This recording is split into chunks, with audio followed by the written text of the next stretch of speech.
حضرت نوح علیہ السلام اور ان کے ماننے والوں کو اللہ رب العزت نے طوفان نوح سے نجات دی، نہ ماننے والوں کو اللہ رب العزت نے غرق کیا۔ قرآن پاک میں فَإِذَا اسْتَوَيْتَ أَنْتَ وَمَن مَّعَكَ عَلَى الْفُلْكِ فَقُلِ الْحَمْدُ لِلَّهِ الَّذِي نَجَّانَا مِنَ الْقَوْمِ الظَّالِمِينَ۔ نوح علیہ السلام اور ان کے ماننے والوں کو نجات دی، تب بھی 10 محرم الحرام کا دن تھا۔ روایات میں کہ حضرت یعقوب علیہ السلام بیٹے کی جدائی کے غم میں ان کی بینائی چلی گئی۔ یوسف علیہ السلام کا کرتا انہوں نے اپنی آنکھوں پہ لگایا، ان کی بینائی واپس لوٹ آئی، تب بھی 10 محرم الحرام کا دن۔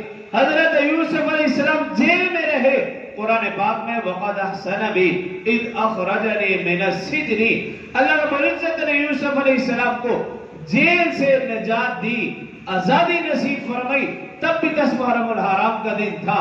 اسی طرح حضرت